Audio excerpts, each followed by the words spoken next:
remember where you were, December 31, 1999, around about 11:59 p.m. About 1 minute before the new millennium. Well, I remember where I was. I was at Mitchelton, at a friend's house in Brisbane, where I live, high up on a hill. And when the clock struck midnight, Brisbane went off. There were fireworks, there were horns blaring, there were flares up in the sky, people cheering. It was amazing, such a memorable moment. Well, what about this one? Can you remember where you were when 9/11 happened? Yep. Again, I was in Brisbane. I was working at the Barton Conference Centre with a bunch of power company executives, and I clearly recall we had the big screen in the corner, and we just watched over and over as those planes crashed into those buildings, and down they came. This next one's a little harder. Can you remember where you were on Saturday the 12th of February 2011? Well, yeah, it's going back a little while now, but I remember where I was. I was in the backyard, and I was working on my summer project, and I was building a chook house. Let me translate. In Australia, chickens are called chooks, and we don't have a chicken coop, we have a chook house. That's my chook house. So I'm building the chook house, and I'm pretty close to being finished at this stage. Photo was taken not long after that date. And I was trimming a piece of timber, and it's a pine stud. It's about so wide. So I've got the circular saw. I had to trim the edge off to make it fill up a gap. So I've got the circular saw. I'm holding onto the stud, and I go, and I stopped and changed positions. Put my hand behind the saw, and I restarted the circular saw. Now, for those of you who are handy people, you'll know that a circular saw works best when the blade is spinning at full speed, and that's the cutting action. Unfortunately for me, the blade was touching the timber when I hit the go button, and it jumped back at full speed into my left index finger. Yeah, that's what I said. And hit my finger really fast. I put the saw down, I grabbed my finger, and I could feel bone pressing into my right hand. And I knew I'd done something really bad. So I ran towards the house, calling out for my wife, "Debbie!" I ran into the kitchen, and I'm leaning over the kitchen sink, bleeding into the sink. And she comes up to me, she says, "What's wrong?" And I said, "I've cut myself real bad. I go and get something, we need to wrap up my finger, we've got to get to the hospital." She came back with a nappy, a diaper, a big piece of cloth this big. And I went, "That's not going to work." She goes, "Well, what do you want?" And we were both a bit stressed, as you'd imagine. And as luck would have it, the day before, I'd been working on the first aid kit from the car. I said, "Go into the garage, first aid kit's on the floor, top drawer, there's a 1-inch bandage, go get that." So she comes back, we wrap my finger up, quickly close up the house, jump in the car, drive to the nearest hospital. And it's a private hospital, and they have a private emergency facility. And I go up to the desk, and I say to the nice young girl behind the counter, "Look, I've got a bit of a problem, I need your help. I've cut my finger real bad." She says, "Certainly, sir. We'd be happy to help. That will cost $350. Do you wish to continue?" "No." "Yeah, I really need your help." "Oh, I forgot to mention, sir, that $350, you will not get 1 cent refund from your private health insurance, from the government health insurance, nothing. It's $350. I really need your help." She said, "Okay, well then could you fill in these forms?" 4 pages. I got the name and address bit done, and I'm feeling a bit queasy by this stage. And I said to Debbie, "Dale, can you do this? I'm not too good." And I'm sitting down, and I'm sort of holding onto my finger. I'm doing the rocking thing. Yeah. And I don't know, the girl behind the desk must have pressed the button. A nurse came around the corner. She took one look at me, and when I get under stress, I'm pretty pale anyway. When I get under stress, I kind of go translucent. And she looks at me and she says, "I'll get a wheelchair." So they wheel me into emergency, and this nice young doctor looks at my finger and he says, "Man, you've done a good job." I said, "Well, and he said, "We are going to need to get someone to fix this for you." He said, I'm going to have to ring around." So he rings around, he comes back 20 minutes later, he said, "I've got a doctor who's willing to operate on you tomorrow at 1:30, is that okay with you?" And I went, "Fine." So 1:30 the next day, they wheel me into surgery. and I meet this lovely nurse who says, you know, you're lucky. And I'm thinking, like, really? She said, oh yes, I came in today specially to work with you. You are the only person being operated on in the whole hospital today. And I went, oh wow, that's lucky. Anyway, wheel me into theatre, hour and a half, 2 hours later, take me back to my room. I don't know if you've ever had a general anaesthetic, but you kind of wake up, you go back to sleep, you wake up, you go back to sleep. And I wake up at one stage, and they are wheeling another guy into the room beside me, and he has clearly had an operation. Like, how does that work? Anyway, next morning, 6 a.m, the doctor sweeps into the room. Mr. Adams, I have repaired your finger. I have reconnected the artery, the nerve, the tendon, and the bone. Cut the whole lot. And he said, I'll put steel pins in your finger. You'll be in a splint for about 9 weeks. See me in my rooms next week. He goes around the curtain, and I hear him speak to the guy beside me. Mr. Smith, you have a very deep gash in your knee. I've cleaned it out, we've packed it up, we've bandaged it. You're going to be on crutches for 6 weeks. See me in my rooms next week. And he sweeps out of the room as quick as he's come in. And me being ever the networker, I call out. I heard this guy's name. His name is Robert. And I go, hi Robert, I'm Lindsay. And this voice from the other side of the curtain comes back. Hi Lindsay, I'm Robert.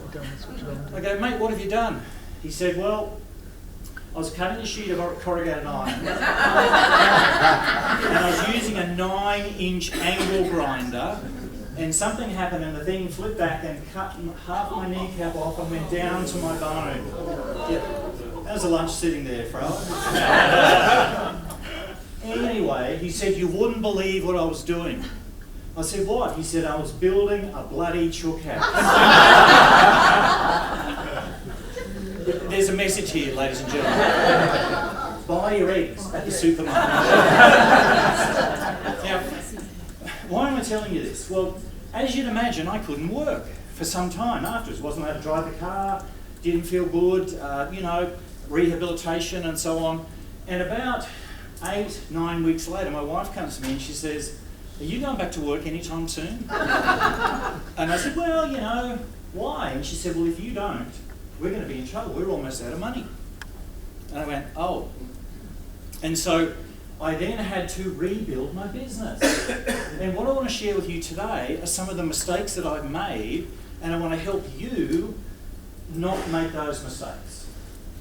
So here we go. Did you finish the chook house? Yes, I did, and the girls are laying eggs and happy days. So I'll send you a dozen afterwards, okay? So here we go. Mistake number 3. There are 3 massive mistakes that business owners make in terms of getting more, or not getting referrals enough for their business. Mistake number 3 is confusing networking with selling. Now, we go to functions like this and we meet people and we network. And the biggest mistake we can make when we meet someone new is to try to sell them something. Oh my goodness. So he throws the batteries out of the remote control, all in one swift movement, but it's okay, he lives to fight another day, hopefully. Yes, it works. So, I went to a networking function at my local Chamber of Commerce recently, and I met this guy. He's a printer. And we do the usual, shake hands, hello, my name is, what do you do? And he says to me, what do you do? And I said, well, you know, I'm a professional speaker. I speak at conferences and run training seminars and workshops, work with business owners and salespeople, you know, the usual stuff. And he goes, oh, great, I'm a printer. He said, if you run training, you must have workbooks. And I went, absolutely. And he goes, great, I can do them in black and white, I can do them in full colour, I can bind them. I can. He went straight into hyper sales mode. And we had hardly got past introducing ourselves to each other. So you must never sell when you go networking. And in fact, there's a 3-step process. It's called VCR. I'm not talking about your video recorder, I'm talking VCR. The V stands for visibility. First of all, you've got to have visibility. So how do you get visibility? Well, you turn up. I mean, it's great to all see you here at this amazing event. By the way, just help me out here. Who in the room are not professional speakers? Great, we've got about a third, maybe half the room. Fantastic. And so this applies to anyone, any business person. You've got to have visibility. How do you get that? Well, you've got to go, first of all, you might have typical things, business card, website, maybe some sign writing on your car, maybe a uniform. And you've got to turn up at your association events. So you've got to be at the Global Speaker Summit. You've got to go to your annual convention, whatever that is for you. So you've got to have visibility. People have to know you exist first. The next thing you've got to do is have credibility. Now, in this, I put a photo there of a young man and woman from the Surf Life-Saving Association in Australia. This organisation's been around for over 100 years. And in Australia, we know that when you go to the beach to swim, you swim between the flags. Because if you do, these people are watching over you. And if you get in trouble, you raise your hand and they'll come rescue you. And we know that through 100 years of their service and building their credibility. Now, how do we as business people build credibility? Well, it's really simple. Try doing this. Do what you say you're going to do. Trust is built when you keep your promise. So do what you say you're going to do. Now, we earn credibility that way. So we can earn it, but we can also be given it. And so we can give credibility. Now, I see my good mate Jonathan Lau in the front row from Malaysia. Let's say Jonathan says to me, "Oh, Lindsay, I'm looking for opportunities. I'm a great leadership speaker. Do you know anyone?" I go, "As a matter of fact, I do." And my mate Steve over here, I know, is running a conference. And so I introduce Jonathan to Steve, and I say, "Steve, Jonathan's a great leadership speaker. You should hire him." Now, Steve and I have a great relationship. He has a lot of trust in me. So what have we just done? I've passed my trust that I built with Steve, and I've given it to Jonathan, and now they're going to work together. Because Steve trusts me, he's going to work with Jonathan. Can you see how that works? Now, what could go wrong here? You fail. J-Lo may do a bad job. Yeah. And he lets me down. So what happens to my credibility then? Goes down the gurgler. And so we've got to be careful if we're going to loan our credibility to someone else and refer them, we want to make sure that they're going to do the right thing by us. Okay, so then the next part in the process is referability. So once you have visibility and credibility, then and only then are you going to be referable. And so it's a critical piece. We've got to do that. So the next mistake is ignoring the real value in your network. Now, who's got a mobile phone? In fact, Everett, take out your mobile phones quickly. Quickly, take them out and go to your contacts, and I want you to scroll through your contacts and have a look. And I guarantee that you will find some names there that you've forgotten who the hell that person is. And in fact, while you've got your mobile phone out, take a photo of me, post it on Facebook and say, "I'm just watching Lindsay Adams and he's fantastic." And I'm just doing my great speaker pose for that photo. And we'll do another one. Yeah, that's great. So there are three kind of networks, and you see, we undervalue. I guarantee you've got hundreds and hundreds, maybe thousands of contacts in your phone, but when was the last time you spoke to these people? When were you in contact with them last? So there are three kinds of networks. The first kind are the gurus. And these are the people that we go to for information. And at this conference, there are so many gurus that we can go to and tap on the shoulder and say, "Can I ask you a question? I need some help. Would you support me?" And I know for a fact that association members around the world will support each other, and we are gurus for each other. But who's your guru? Who in your phone is your guru that you go to for information? Well, what about this? The next one are the greats. And these are your support network. These are the people who look after you. So one of the greats in my world is down the back of the room. It's my wife. She hates this bit. There's Debbie. Wave just away, darling. I just posted on Facebook. You want to post it? We've been married a long time. 40 big ones this June. And very happily so. But see, here's the deal. My great, if I go home from a conference and Debbie says, "How'd it go, darling?" I go, "It was fantastic." And she goes, "Yay!" She's my personal cheer squad. And if I go home and she says, "How'd it go?" And I went, you know, and she goes, there, it's all right. She sits me up, dusts me off, gives me a drink, pats me down, kicks me out the bum, says, go on, you get out there, go and do another one. And so, who's the great in your phone book for you? And then, who are the go-tos? These are the people that we go to for referrals, for business, to help them, and they in return help us. Who are the go-tos in your contact database? So, one of the critical pieces that we have to get clear on, though, is who is our target market. If we want to get referrals, and we want to get referrals from our buddies, we've got to know who we want to work with. So quickly, I'm going to give you 30 seconds. I want you to write a sentence now describing your target market. Can you do that for me quickly? Who is your target market? One sentence, go.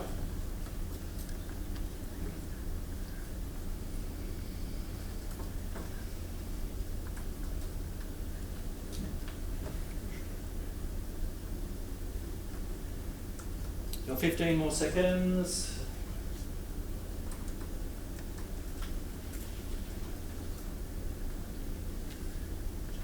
5 more seconds. I see lots of pens scribbling. This is fantastic. Okay, time is up. I need a volunteer. This is fantastic. Harriet, can you read it out for us in a big voice, please? Directors of human resources who are with a budget and decision-making power to hire trainers. Okay, directors of human resources who have a budget And decision-making power and decision-making power to hire trainers to hire trainers in multicultural firms. in multicultural firms. Okay, can I ask you a silly question now? This is about learning, okay? This is not about making Harriet wrong. Can I ask you a silly question? Sure, no questions. If all of the people who fit that description in New Zealand lined up at your door right now, could you cope with that much work? I would love to, but I'm sure I would need a lot of support. Okay.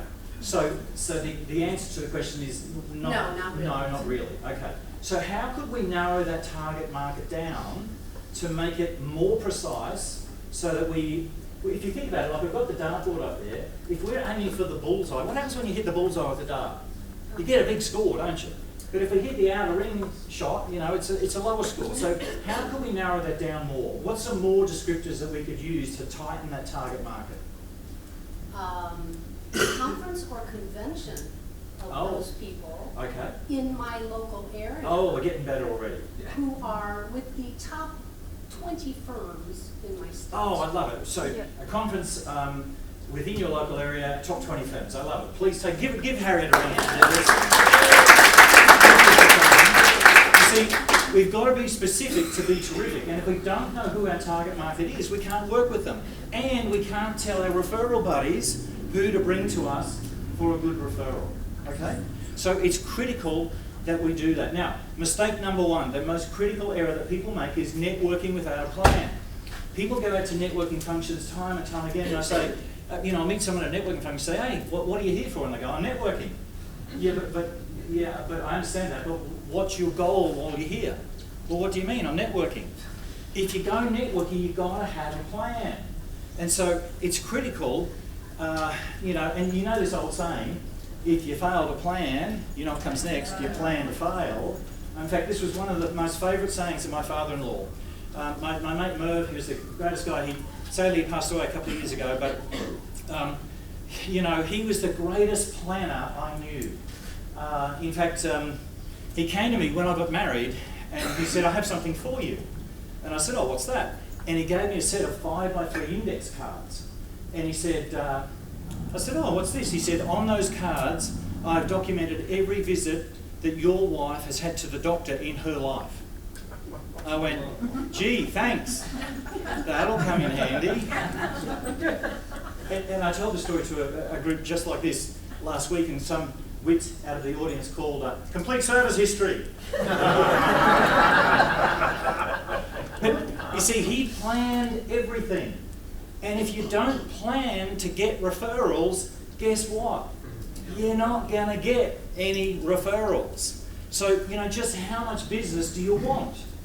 In fact, I've got a little gift for you today, and I've got a referral calculator here in one sheet.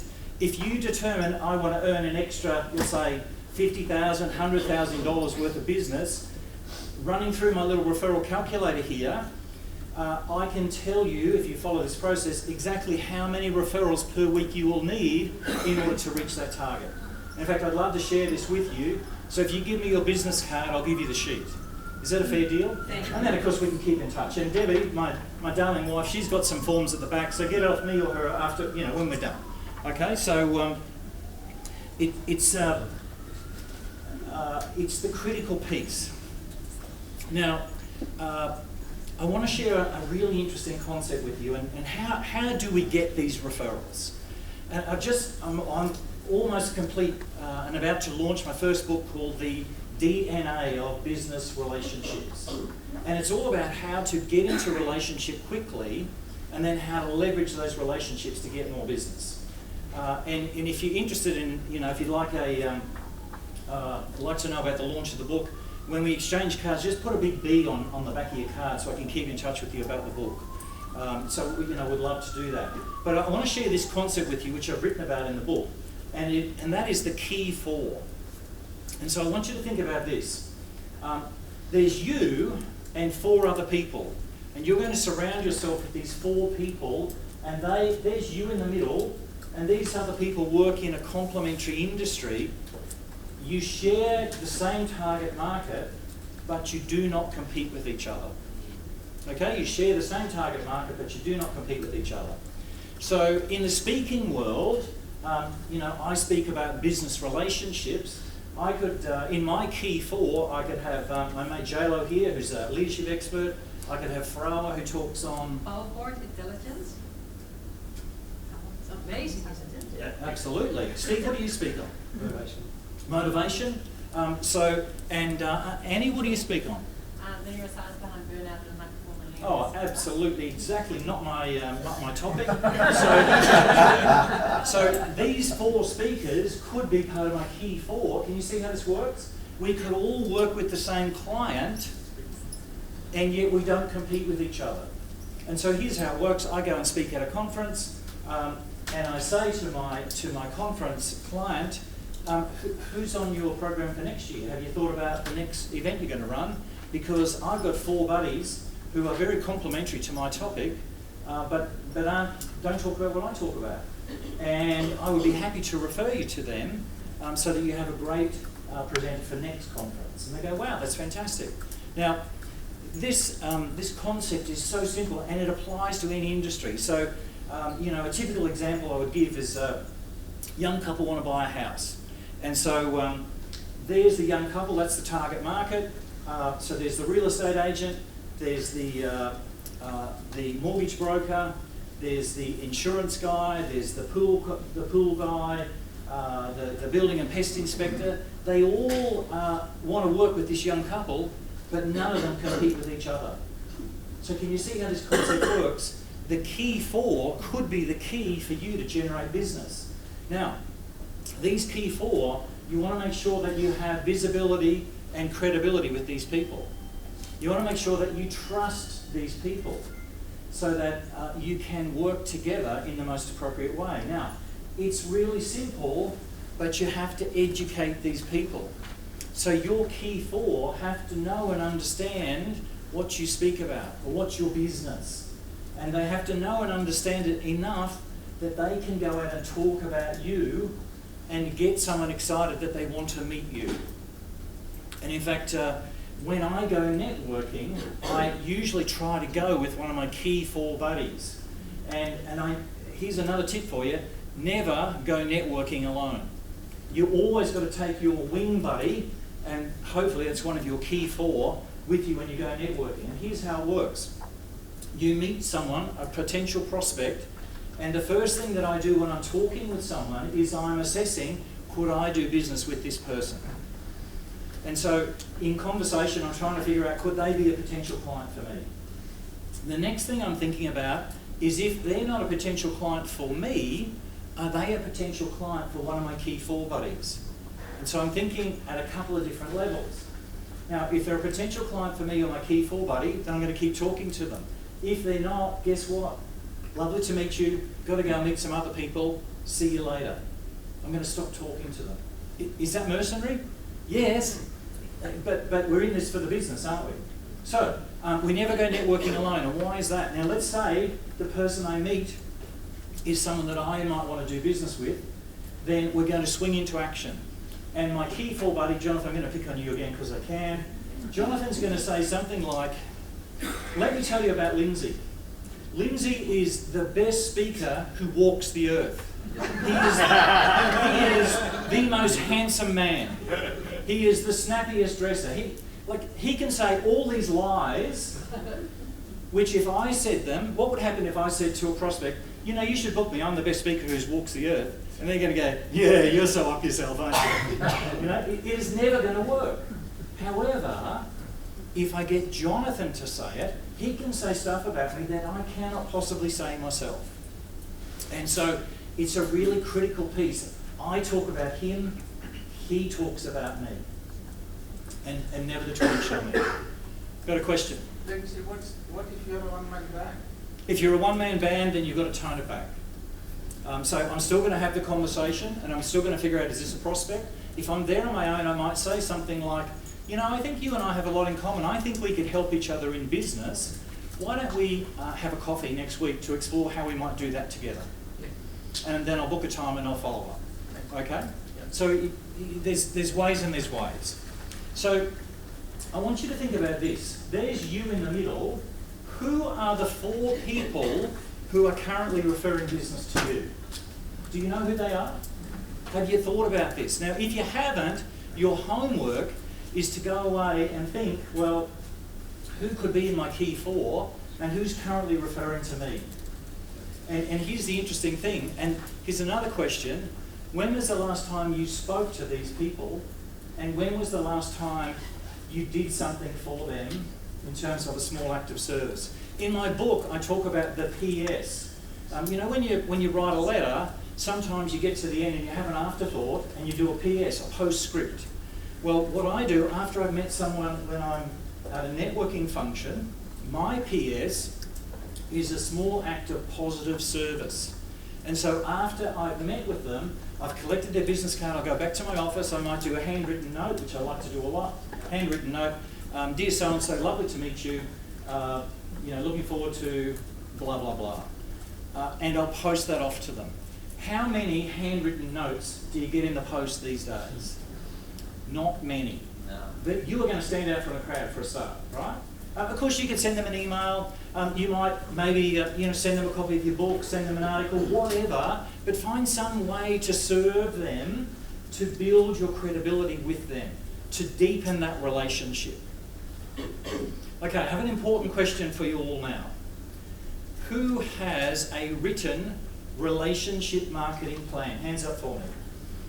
I see 2, 2.5 hands maybe, 3. See, here's the challenge. We've got to have a plan. If you don't have a plan, how are you going to get these referrals?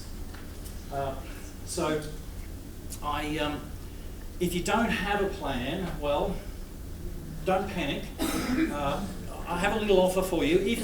If you really want, I'd be happy to sit down with you and do a little referral marketing audit of your business. And you know, normally I charge a lot of money for this. If you really want to do that, I've got a special offer for the summit, $97. For $97, I'll spend 45 minutes with you on the phone, on Zoom, on Skype, wherever you live, and we'll go through your business and I will identify the 3 key actions you need to take to get more referrals right now. So if you're keen, you know, come talk to me.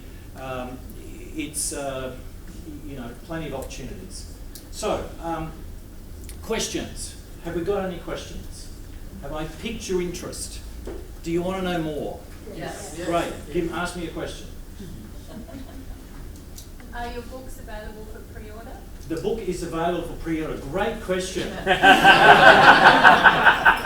Just on your business card, when you come and swap it for the referral calculator form, just put a B on the back and I'll be in touch. Yeah. How do you find appropriate networking events? Great question. So the question was, how do you find appropriate networking events? Well, it comes back to who is your target market, and then you know, where do they hang out? So one of my target markets around the world is the venue management industry. So I work with venue managers, people who run venues like this, and they all belong to an association. In Australia, it's called the Venue Management Association. In the US, it's called the International Association of Venue Managers. In this country, it's called Entertainment Venues New Zealand. So I'm a member of that association in Australia. In fact, I've been so heavily involved, I've served on the board, I helped them organise their annual conference. Do you reckon there's anybody in that association who doesn't know who Lindsay Adams is? Not many. I walked into a conference in America, the Venue Management Conference, and I have a little travel buddy. For those of you who are friends with me on Facebook, you might know Sean Sheep. I walked into this conference, this guy comes up to me, I've never met him before, and he says, "Hi Lindsay, where's Sean?" I'm thinking, whoa, this is pretty good. And so I go where my target market hangs out. And so for you, Jill, I would suggest that who's your target market, and go where they hang out. Join their association. Go to the meetings where their members congregate and become known. Build your visibility, build your credibility. And that was my strategy in the Venue Management Association. I built my visibility by serving, and I built my credibility by speaking at their conference. And I do quite a lot of business now in Australia and New Zealand in particular, and I get lucky every now and again and get a Jag one in the US. Lucky me. So that's where to go. Other questions? Yeah. Do you think it's necessary to understand the industry that you're trying to target? So the question is, do you think it's necessary to understand the industry you're trying to target? Yes, absolutely. So you want to do some research and get a little bit of knowledge about it, so that when they ask you, do you have any experience working with us, you can say something. Now, here's the interesting one. As speakers, you know that your topic can spread across a whole bunch of different industries. But some people say, have you ever worked in the hotel industry? And if your answer is no, they're going to go, I don't know whether we want to book you, because I don't know. And so you'd want to have a pre-prepared answer so that it gives them some comfort that you have enough credibility to work in their industry, okay? It's visibility, credibility, and then referability. That's where the profit is, okay? Last chance for a question. Yes? Okay, so how do you generate referrals from existing clients? Generate referrals from existing clients by maintaining my relationship and by staying in touch. I had the privilege to serve as the president of the Global Speakers Federation in 2009-2010. In that year, Debbie and I travelled the world. We went to 10 international events. And my biggest mistake that year was not keeping in touch with my clients enough to let them know when I was in town and when I was out of town. So when I was back, went to visit with one of my really good clients, and they said to me, around about September, we really wanted you to come in and do some work, but we didn't know whether you were here or not, so we booked someone else. I went, what? Well, whose fault was that? I was more Muggins me. So you've got to keep in touch. I'm thinking about, can they refer to other friends? Oh, absolutely. Now, okay, so let me go on then. Exact same client, different occasion. I'm sitting with the CEO, and I said, Marianne, I build my business by referral, and I'm looking to do some more work. I've got some vacancies in my calendar in the coming months. Is there anyone that you know who would be interested in working with me? She went, hang on a sec. Hey, Tom. Tom comes around the corner. What's the number for Alan in Mackay? And he goes, hang on. And he comes back in, gives the number, and she says, this guy, he's working in Mackay with the Building Society. He could probably use your help. Give him a call. And I said, look, I would love to give him a call, but if I ring him, that's going to be a cold call. Would you ring him first and just let him know that you've worked with me, that you love me, I've done good work for you, and let him know that I'm going to contact him? And she went, yeah, sure, I'll do that. So the next day she calls me, she said, I spoke to him, he's expecting your call. I called the guy up, booked an appointment, flew up there, $100,000 worth of work. In 12 months I got out of that, one referral. And so it's simply a matter of asking and priming your good customers to let them know you're on the lookout for more business. And if you have enough relationship and enough credibility, then they will not hesitate but recommend you. Make sense? Cool. Okay. Hey Lindsay, have you started using any email, video email? I know what it's like down here. Not yet, Rick, but I know you've got a great one that you use. What's it called? The new one I'm using is called One Mile, which is much better than Bomba. Okay. You can automatically brand it. So It's called One Mile. One MOB. MOB. One mob. Okay, I was just translating for the accent. Yeah. A great video messaging tool. Rick's a master. Put your hand up, mate. Just wave at everybody. Go and talk to Rick. I'm passing my credibility to him now. He's a good guy. He knows what he's talking about. If you want to know more about it, go talk to him. Brilliant little tool. So I'm going to move to close off. You know, I mentioned I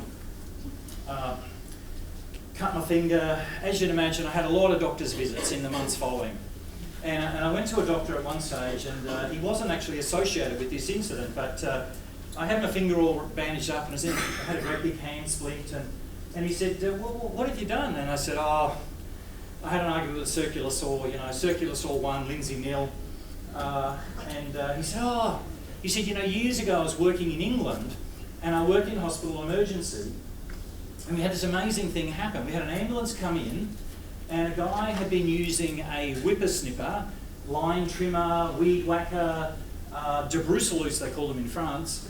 So whatever term you use in your country, but one of those things that and it trims things with a line. Okay. So he said we had this guy come in. He had an accident and he cut all the tendons across the back of his hand. And I said to this bloke, well, what on earth did you do? And he said, well, I was trimming the path and the hedge was a little overgrown. I thought, I wonder if this thing will work on the hedge. And, he started doing the hedge and got out of control and, disaster. Anyway, so they're stabilising this guy, getting him ready for surgery, and the phone rings. Doctor picks up the phone and this guy, voice on the other end line says, I'm an ambulance driver, I've got a guy in the back, he's cut all the tendons across the back of his hand in a whippersnipper accident. Doctor goes, no, hang on a sec, we've got that guy here. Ambulance driver says, no, I'm 5 minutes away, I've got a guy in the back. He goes, oh, okay.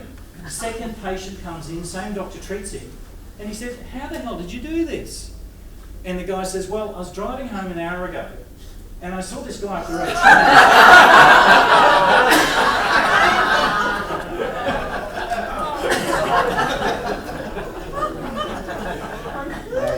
So, my final slide. Go on, I dare you. You've invested a lot of time and money to get here, away from your normal day-to-day job or your business. Please go away and do something. If you're interested in some more help, I'm happy to help. If you want to stay behind and ask me some questions, we're going to a break. Happy to answer all the questions you like. If you want a copy of the referral calculator, see me or see Debbie, give us your business card. Want to pre-order the book, put a B on it. It's been such a hoot working with you guys today. I look forward to spending more time with you. Thank you so much for the opportunity.